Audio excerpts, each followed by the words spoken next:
بسم اللہ الرحمن الرحیم۔ السلام علیکم ورحمۃ اللہ وبرکاتہ۔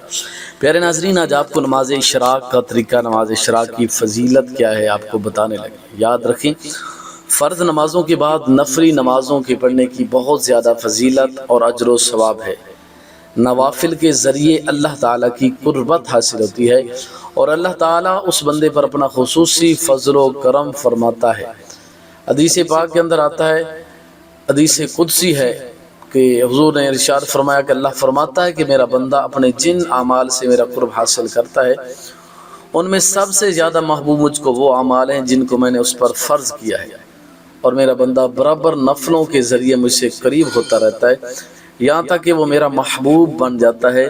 جب میرا محبوب بن جاتا ہے تو میں اس کا کان بن جاتا ہوں جس سے وہ سنتا ہے، اس کی آنکھ بن جاتا ہوں جس سے وہ دیکھتا ہے، میں اس کا ہاتھ بن جاتا ہوں جس سے وہ پکڑتا ہے، اور میں اس کا پاؤں بن جاتا ہوں جس سے وہ چلتا ہے۔ تو بنفلی نمازوں کی بہت فضیلت ہے، بالخصوص آج نماز اشراق کا طریقہ بتانے لگے۔ اس نماز کی فضیلت سن لیں۔ حضور نے ارشاد فرمایا، جو شخص فجر کی نماز با جماعت پڑھ کر اللہ کے ذکر میں مشغول رہا یہاں تک کہ آفتاب بلند ہو گیا، پھر اس نے آفتاب نکل کر بلند ہو گیا تو 2 رکعت نفل اس نے پڑھے، صرف 2 رکعت نفل پڑھے، اللہ تعالیٰ اس کو پورے حج اور عمرے کا ثواب عطا فرمائے گا۔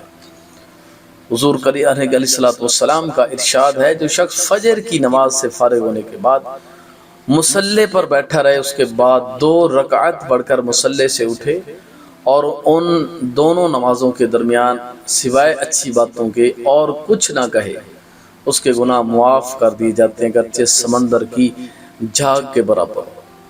اللہ اکبر۔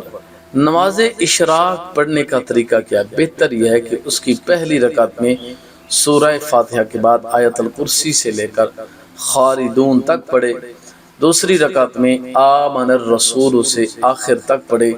اگر یہ آیات یاد نہ ہو تو جو یاد ہو وہی پڑھ لے اور اس کے بعد دعا کر لے۔ یہ 2 رکعت پڑھنے کا آسان طریقہ بتا لیں۔ اشراق کی نماز کی 4 رکعت بھی پڑھی جاتی ہیں، اس لیے چاہیے کہ پہلی رکعت میں سورہ فاتحہ کے بعد 3 مرتبہ آیت الکرسی، 7 مرتبہ سورہ اخلاص پڑھے، دوسری رکعت میں سورہ فاتحہ کے بعد سورۃ الشمس 1 مرتبہ پڑھے، تیسری رکعت میں سورہ فاتحہ کے بعد 1 مرتبہ سورہ طارق پڑھے، چوتھی رکعت میں سورہ فاتحہ کے بعد 1 مرتبہ آیت الکرسی، 3 مرتبہ سورہ اخلاص پڑھے۔ اشراق کی نماز جو کوئی 2 رکعت پڑھنا چاہے وہ ہر رکعت میں سورہ فاتحہ کے بعد 5 مرتبہ سورہ اخلاص پڑھ لے، بے شمار ثواب حاصل ہوگا، اور اس کے ثواب کی انتہا یہ ہے کہ پروردگار عالم اس کے تمام گناہوں کو معاف فرما دیتا ہے اور اس کے نام اعمال نئے سرے سے شروع ہو جاتے ہیں، وہ گناہوں سے ایسے پاک ہو جاتا ہے۔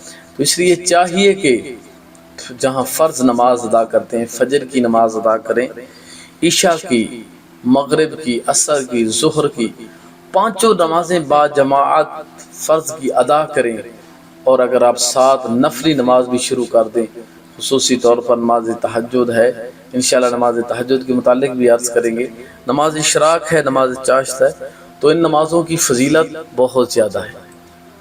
تو جہاں پر قیامت کے دن ہوگا فرض نمازوں میں یا نفلی نمازوں میں جو کمی کوتاہی ہوگی، تو پھر کیا ہوگا؟ ان نوافل کی وجہ سے جو فرض کی کمی کوتاہی ہوگی اس کو دور کر دیا جائے گا۔ تو اس لیے فرض نماز کے ساتھ ساتھ آپ نفلی نماز بھی ادا فرمائیں۔ اللہ تعالی ہم سب کو نماز اشراق پابندی کے ساتھ پڑھنے کی توفیق عطا فرمائے۔